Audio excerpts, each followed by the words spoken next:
Henry Cavill is one seriously unlucky actor. His entire career is a story of grinding it out. There's barely a single lucky break to speak of. Everything he achieved, he's had to fight for. So, today we're talking about Henry Cavill, once known as Fat Cavill. Why is he called the unluckiest actor around? Which legendary roles slipped through his fingers? Where did his reputation as Hollywood's top gamer come from? And why is it better to be a regular bro than a young Greek god? You're watching Hollywood Lore. Let's go. Henry Cavill's very first movie was Proof of Life in 2000, and his role there was so microscopic it's not even listed in most filmographies. But he's definitely in it. You just need X-ray vision to spot him. Still, Cavill sees that film as a turning point, all because he met Russell Crowe on set. Instead of begging for an autograph or asking for a selfie with the star of his favorite film Gladiator, 16-year-old Henry straight up asked Crowe what it's actually like to be an actor. Russell wasn't exactly known for acting like a diva on set, so he took the time to talk to the kid and drop some life advice. A couple days later, Cavill got a signed Gladiator poster in the mail and a note from Crowe that said, "A journey of 1,000 miles begins with a single step." From that moment on, two things happened. Crowe became Henry's #1 actor, and Henry started seriously thinking about Hollywood. Teenage Cavill did some drama club acting, but he was involved in a bunch of stuff, so theater wasn't exactly his main thing. Also, he was chubby back then, which earned him the nickname Fat Cavill. Realizing that Fat Cavill vibe wasn't exactly a ticket to leading man roles, he dropped 20 kilos in no time. So when Henry's real debut came around, he was already flashing sharp cheekbones on screen. That debut was in an Italian-Canadian thriller called Laguna. These days, the movie is mostly remembered for one thing. Young Henry Cavill had a sex scene with Roman Polanski's wife. The actor was a little buzzed in this one. Seeing how nervous the young Cavill was, the actress insisted they give him a drink. Considering the effect Henry tends to have on his female co-stars, she might have had other reasons for wanting to get him loosened a bit.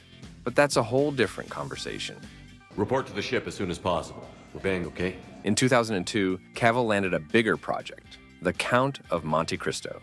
Initially, the lead role of Edmond Dantes was offered to Arnold Schwarzenegger, but he passed. Probably because he found out the director would be Kevin Reynolds, the same guy who gave us the triumphant disaster Waterworld, which almost zeroed Kevin Costner's career. James Caviezel wasn't afraid to take the lead, and Henry clearly was happy just to be anywhere near the action. The Count of Monte Cristo didn't exactly set the box office on fire, and at the time, didn't do much for Cavill's career either. The payoff for that project came a few years later. In the meantime, Henry's filmography expanded with cinematic titans, like the tiny indie I Capture the Castle, and straight-to-video Hellraiser Hellworld and Red Riding Hood. In 2006, Cavill finally got that Monte Cristo bonus. Kevin Reynolds cast him in another film, Tristan and Isolde. The movie flopped in theaters.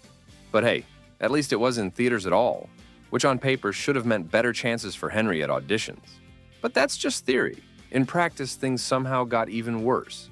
To quote the classics, on what seemed like a smooth Hollywood adventure, Cavill suddenly took an arrow in the knee. Not one, but 3 of them, actually. That's exactly why the press later labeled him the unluckiest actor in Hollywood. And honestly, they've got a point. It started small.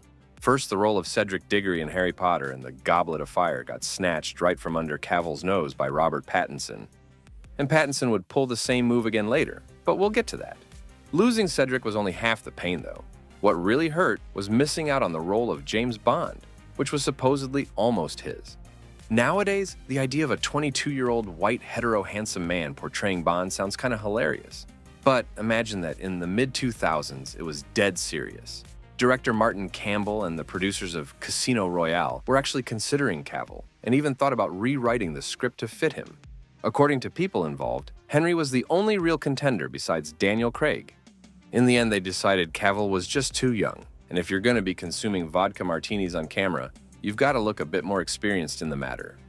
Cavill also missed out on playing Superman. Yep, you heard that right. He could have been Clark Kent even earlier in Bryan Singer's Superman Returns. That's the same role Brendan Fraser also missed out on, right before depression hit him like a train and his career went downhill. Sure, Superman Returns would have been a different movie with Cavill or Fraser, but chances are neither of them would have freaked out if they knew how it would all turn out. That film tanked Brandon Routh's career, the so-called lucky guy Singer chose. The turning point in this whole wild streak of failures came in 2007, when Henry landed a role in the British series The Tudors. Probably Tristan and Isolde film actually helped him. He was already rocking medieval outfits there and kind of looked the part. The show's creators figured such a guy could come in handy, not quietly lurking in the background, but actively seducing ladies on the front row. Some say Cavill's character's bedroom activity had a very direct impact on the ratings. Critics were into it too. The Tudors got nominated for Golden Globes and Emmys more than once. And while Henry didn't walk away with any trophies, he did get something more important at the time: attention. That attention could have paid off better, to be honest. In the next few years, Cavill showed up in Stardust, Whatever Works, and Blood Creek. We've already talked about Blood Creek in our video about Michael Fassbender. That movie was one of the last projects by Joel Schumacher, once known for Flatliners, Batman Forever, and Batman and Robin, which basically nuked his career. And after the number 23, Schumacher went straight into the bizarre territory where Blood Creek also lived, featuring Nazi relics buried somewhere in rural USA. That cinematic gem tanked at the box office, and critics tore it apart, but weirdly enough, neither Cavill's nor Fassbender's careers took a hit. Instead of fighting Nazi zombies, Cavill could have been fighting werewolves, sparkling in the sun and giving Bella Swan a full-on facial paralysis.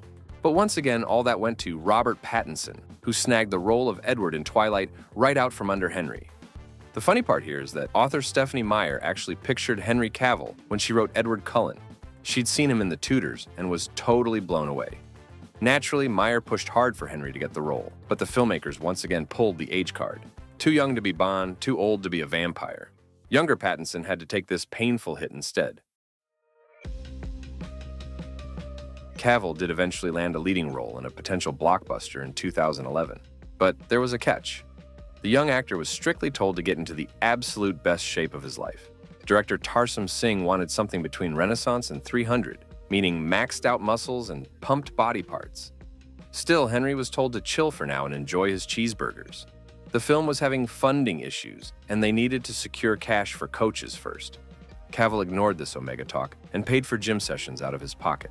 Once financing came through, the studio did start covering his coach, but stopped after a couple months when the main investor pulled out.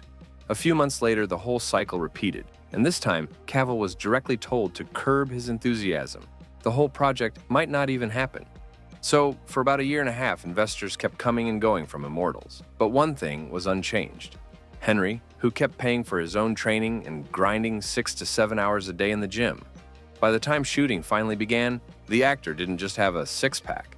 He had an 8-pack, which meant the studio got a nice deal. They saved money on the coach and didn't need extra body makeup because Henry was already carved like a damn young Greek god.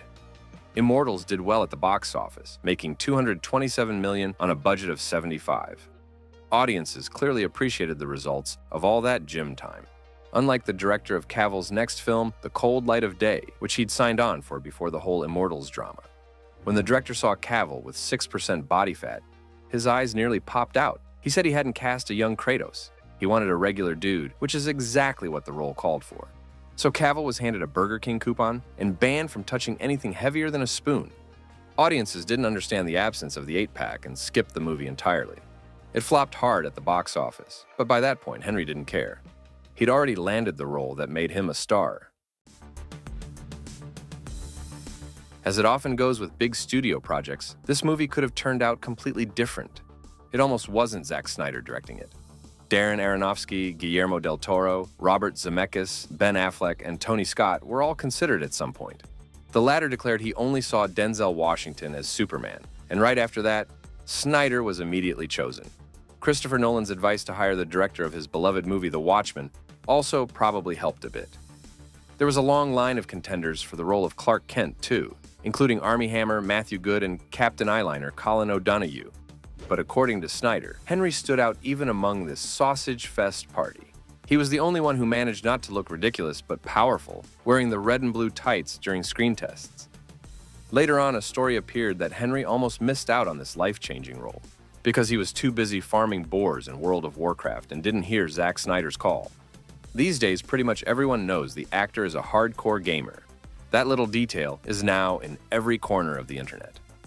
Why that part of his life only surfaced years later, we'll get into soon, but for now it's worth noting. Henry's all about gaming, but he wasn't into comics. So when production started, the actor barely knew anything about Superman. He took learning about comics as one of the primary quests and completed it pretty fast. Then came Gym Adventures, again.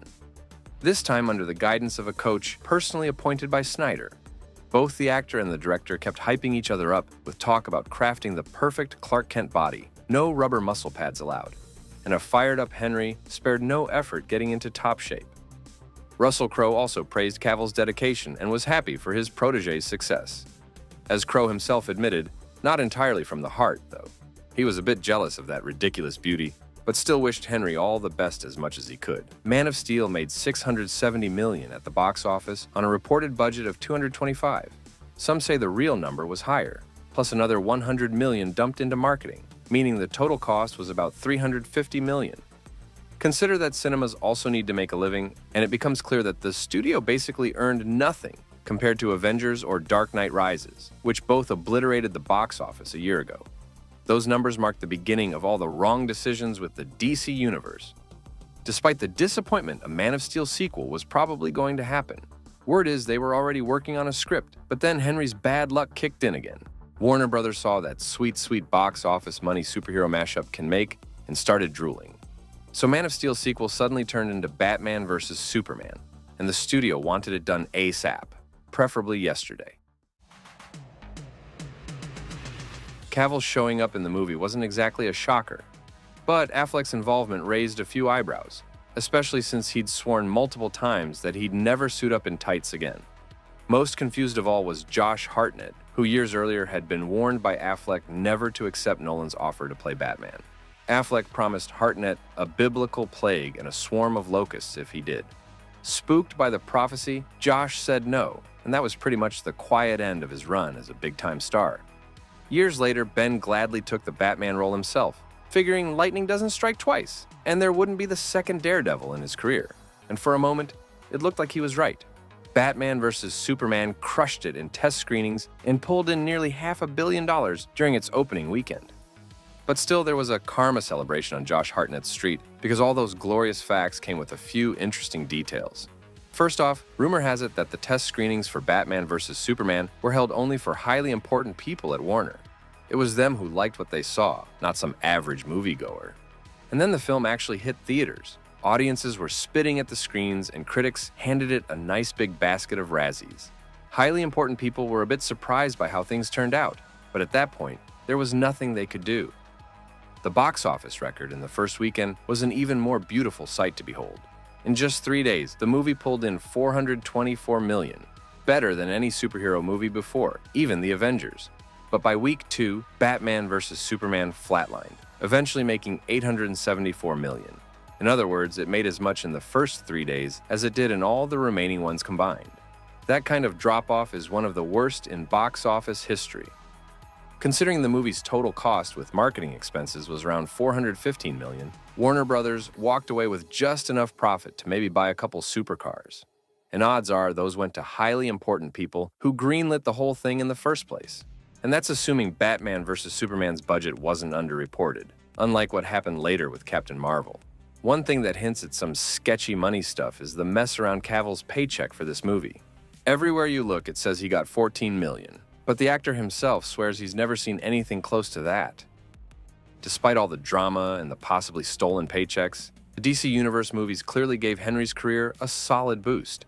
In 2015, The Man from U.N.C.L.E. came out, with Guy Ritchie casting Cavill as the obvious James Bond material. Originally, Henry was supposed to play the Russian spy, and the American one was going to be Tom Cruise. But Cruise bailed, so Henry talked the director into letting him take over the now open role, and Armie Hammer ended up playing the Russian spy. The movie ran into a ton of problems, bad test screenings, reshoots, all that. And when it flopped at the box office, making just $110 million, costing $75, any talk of a franchise disappeared real quick. Henry was seriously disappointed. He was happy to finally do a movie where he didn't have to walk around in tight clothes or no clothes at all, just focus on acting for once. Cavill really liked Guy Ritchie's filming rules. No endless chicken and rice meals, no grinding out a million sets at the gym every day. The actor wanted in on Ritchie's movie King Arthur, and even made it onto the director's shortlist.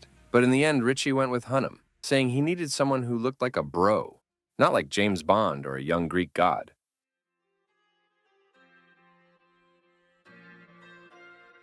At this point, only the laziest person alive doesn't know about the drama behind Justice League. the film that basically started the collapse of the DC cinematic universe. But here's a quick recap for anyone who spent the last few years in a vault and missed this nuclear disaster. Zack Snyder was the one directing Justice League, directing, suffering, and crying. The highly important people from the studio were breathing down his neck the whole time, telling him what to do and how to do it. After he delivered exactly what they asked for, important people decided they didn't like it and told Zack to reshoot the damn thing.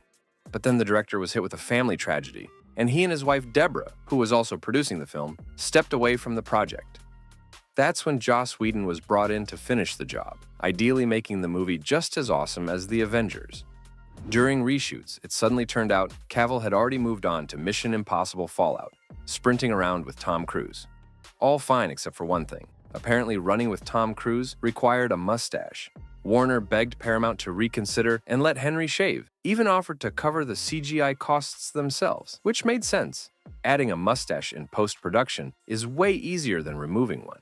But Paramount figured they didn't want any jokes about Cavill's mustache in their movie, so Warner had to spend somewhere between $12 and $25 million just to digitally erase Superman's whiskers. And in the end, all the jokes about the most expensive facial hair in Hollywood history landed on Justice League, not Tom Cruise. Joss Whedon shot about an hour of new footage for the movie, but even that was butchered in the editing room. Most of the jokes were cut because, apparently, it was all starting to feel a bit too much like The Avengers. And this thing was supposed to be darker. Why they hired the Avengers director for the reshoots in the first place is a question for the brainiacs out there. In short, the big professionals working on Justice League managed to screw up pretty much everything, and the movie was completely destroyed upon release. Justice League made $660 million on a budget of $300, and once you add in marketing costs, it ended up flopping at the box office. Meanwhile, Mission Impossible did just fine as usual, with almost half the budget it pulled in over $800 million. So by 2018, Cavill's situation looked like this. Superman was on the verge of collapse.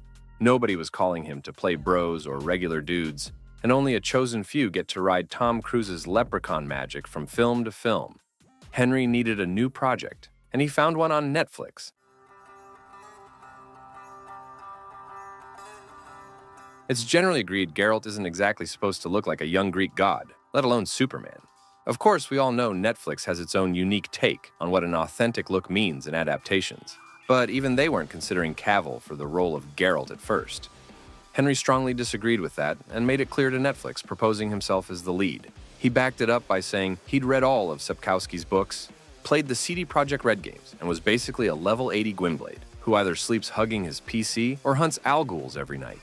Netflix loved these facts and started spreading them everywhere, building up the actor's perfect gamer reputation.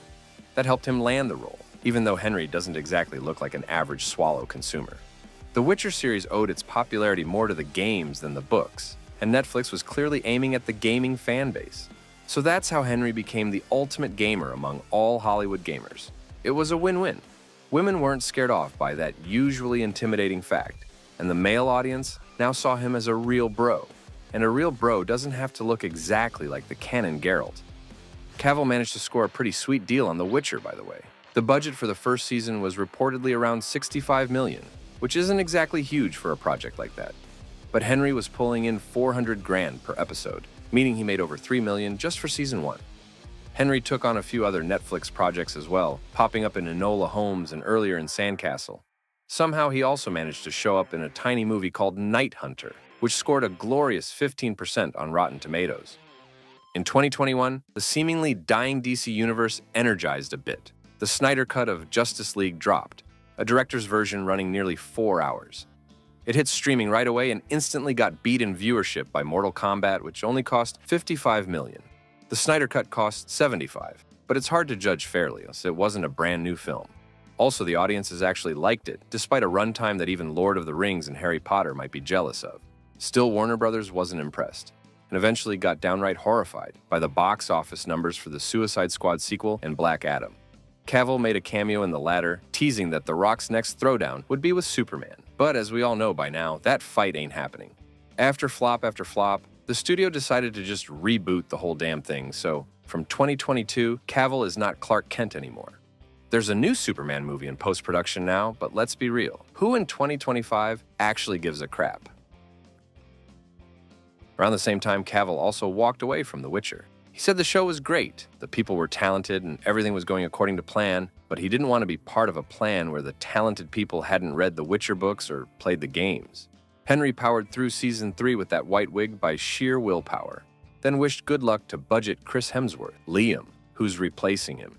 So from Season 4 on, it'll be Liam in the wig and yellow contacts, proudly carrying the show into some kind of future.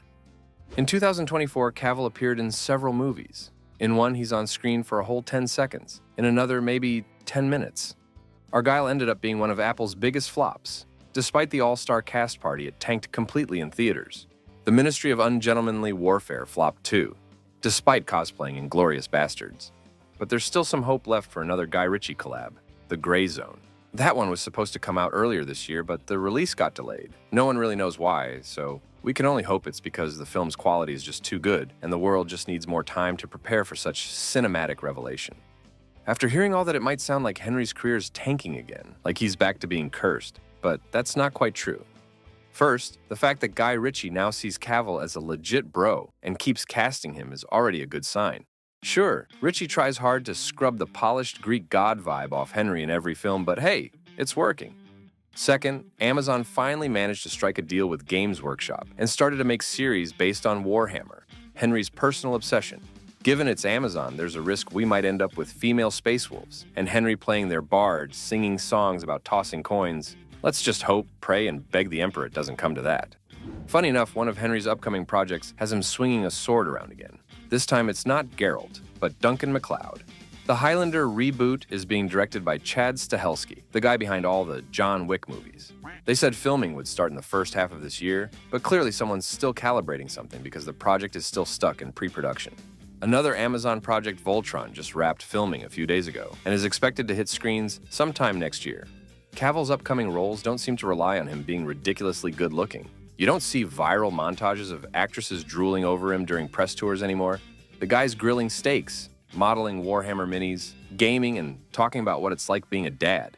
Basically, Henry is showing he's just a regular bro, and that kind of guy has access to way more roles than a young Greek god.